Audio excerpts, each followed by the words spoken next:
Hello learners, welcome to IG Teaching. This is Ismat. GDP, demand, inflation, FDI, recession, need, wants, FPI, GNP, ये सारी terms आप लोगों ने daily life में तो ज़रूर सुनी होंगी, न्यूज़पेपर में भी पढ़ी होंगी, न्यूज़ में भी सुनी होंगी। तो आइए जानते हैं इन टर्म्स को डिटेल में। इकोनॉमिक्स पढ़ने से पहले हमें इन टर्म्स की नॉलेज होनी बहुत ज़रूरी है, तो हमारे लिए ये ईजी हो जाएगा इकोनॉमिक्स को समझना, उसे डेली लाइफ में यूज़ करना। तो बने रहिए हमारे साथ वीडियो के एंड तक समझने के लिए इन टर्म्स की मीनिंग। बट उससे पहले आप लोगों से रिक्वेस्ट है कि जो लोग इस चैनल पर पहली बार आए हैं वो इसे सब्सक्राइब ज़रूर कर दें और लाइक, शेयर और कमेंट करना ना भूलें। सो आइए बढ़ते हैं वीडियो में आगे। नीड्स हमारी वो बेसिक रिक्वायरमेंट्स होती हैं जिसके बिना हम सर्वाइव नहीं कर सकते। नीड्स वो होती है जो हमें अपनी लाइफ जीने के लिए चाहिए, सर्वाइव करने के लिए। बेसिकली इसमें बेसिक नीड्स हमारी इंक्लूड होती है like water, food, shelter, clothing. तो यहाँ पर अगर आपको एक आइलैंड पे छोड़ दिया जाता है तो उस टाइम पे आपको जो आपकी जो नेसेसिटी है वो आपकी बेसिक नीड है, लाइक वाटर, फूड, शेल्टर। ये सारी चीज़ें नीड्स में इंक्लूड होती हैं। बेसिक नीड्स सभी की एक ही जैसी होती है, इस पर अमीर गरीब से कोई फ़र्क नहीं पड़ता है। नीड्स को 3 पार्ट्स में डिवाइड किया गया है, physical, social, individual. Physical needs like जो हमने बात कर चुके हैं, food, clothing, shelter, safety and water, जो हमारी बेसिक नेसेसिटीज़ हैं। उसके बाद आती है हमारी सोशल, बिलोंगिंग्स एंड अफेक्शंस। अब हमने ये सारी हमारी नीड्स पूरी हो गई इंडिविजुअल लेवल पे, फिर हमें फैमिली भी चाहिए तो वो सोशल नीड्स। फिर उसके बाद इंडिविजुअल नीड्स, हमें नॉलेज भी चाहिए, हमें पढ़ना भी है तो, और सेल्फ को एक्सप्रेस करने का तरीका भी आना चाहिए, तो ये इंडिविजुअल नीड्स का पार्ट है। नेक्स्ट है हमारा वांट्स।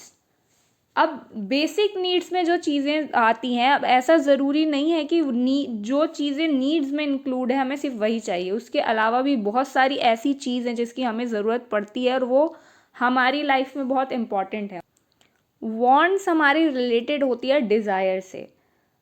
अब हमारे पास फैमिली है, अब उस फैमिली से हमें बात करने के लिए सेलफ़ोन भी चाहिए अगर हम दूर हैं, तो ये सेलफ़ोन और मोबाइल फ़ोन ये पार्ट है हमारी वांट का। अब आप अगर आइलैंड पर है तो आपको फूड चाहिए, तो फूड आपकी नीड हो गई, बट उस फूड में अगर आपको पिज़्ज़ा चाहिए तो वो आपकी डिज़ायर है, वो आपकी वांट है। सो आइए सम अप कर लेते हैं इसको। A want is product desired by a customer that is not required for us to survive. So want is complete opposite of need which is essential for our survival. Next है हमारा demand. अब हमारी जो needs and wants हैं उसको fulfil करने के लिए हम मार्केट में जाएंगे, जो सामान खरीदने के लिए, वो है हमारा डिमांड। अब नीड थी हमारी फूड, अब हमें चाहिए था पिज़्ज़ा। अब हम वो पिज़्ज़ा खरीदने के लिए जो मार्केट में जाएंगे और जाके दुकान से खरीदेंगे, तो वो है हमारी demand. Simple. So if a customer is willing and able to buy a need और a want, it means that they have a demand for that need or wants. जब एक कस्टमर एक प्रोडक्ट को परचेज करने के लिए ready है और वो उसके लिए वो प्राइस देने के लिए भी रेडी है जो उससे मांगा जा रहा है एक पर्टिकुलर टाइम पीरियड पे, तो ये कहलाती है डिमांड। आई होप आप इन तीनों चीज़ों में डिफ्रेंशिएट कर पाए होंगे, needs, wants and demands.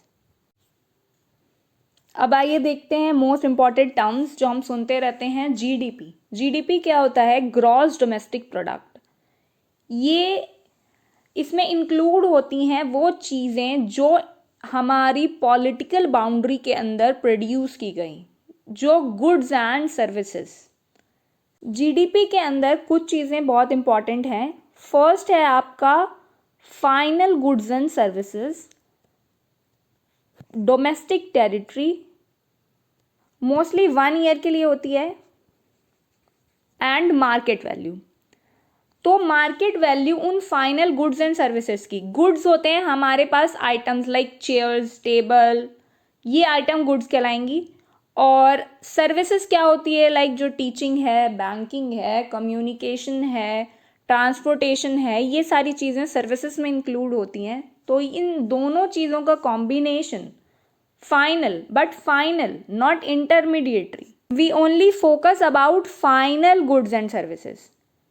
Like हमने एक चेयर खरीदी तो हमें उस चेयर का ही अमाउंट पे करना है, हमें उस चेयर को ही फाइनल गुड देखना है। हमें ये नहीं देखना कि इसमें रॉ मटेरियल कितना लगा, कितनी कीलें लगी, कितना वुड लगा, ये सारी चीज़ें नहीं देखनी है। हमें सिर्फ फाइनल गुड्स एंड सर्विसेज का प्रोडक्शन देखना है।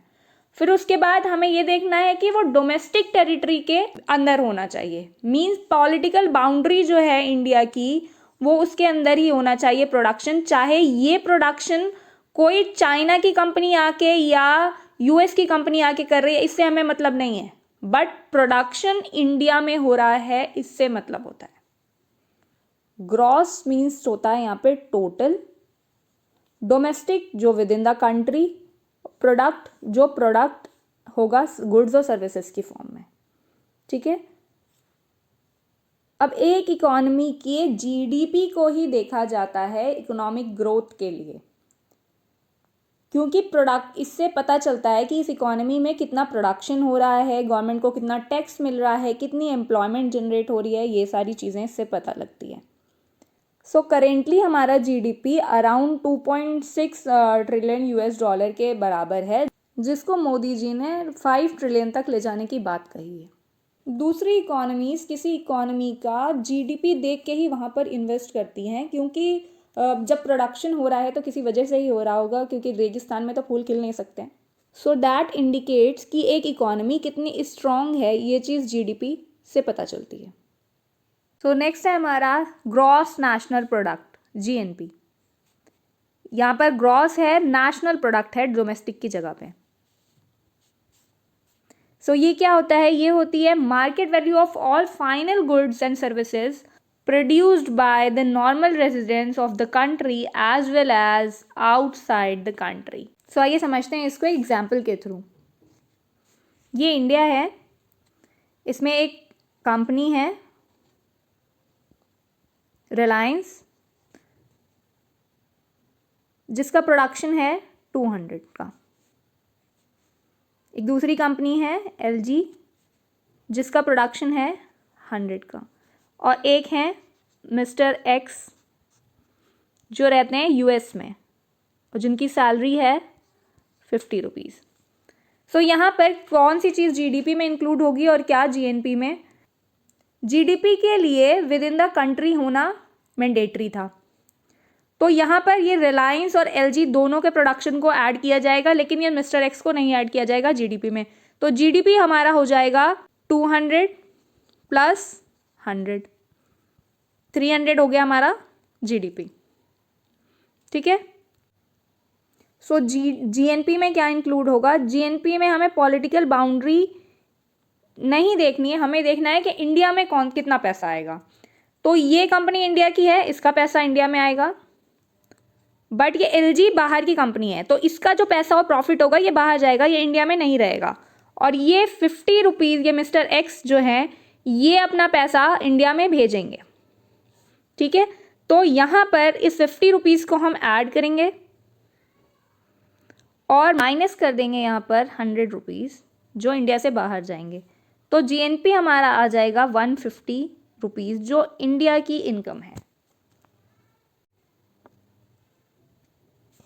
सो जीएनपी होता है जीडीपी प्लस एनएफआईए, और एनएफआईए होता है net factor income from abroad. जैसा कि हमने एग्जाम्पल में देखा मिस्टर एक्स की इनकम और यहाँ की कंट्री जो एलजी प्रोड्यूस कर रही थी उसकी इनकम का डिफरेंस निकाल के हम जीडीपी में ऐड कर देते हैं, तो हमें मिलता है हमारा जीएनपी, ग्रॉस नेशनल प्रोडक्ट। तो आज के लिए इतना ही। अब हम मिलेंगे हमारी नेक्स्ट वीडियो में और जानेंगे इन्फ्लेशन, डिफ्लेशन, एफडीआई, एफपीआई और बहुत सी टर्म्स। और जाते जाते एक इम्पॉर्टेंट होमवर्क आप लोगों के लिए, आप लोगों के इस वीडियो के एंड में कमेंट करके बताना है कि इंडियन इकोनॉमी वर्ल्ड में कौन से नंबर पर आती है। तब तक के लिए bye bye, be your own constant.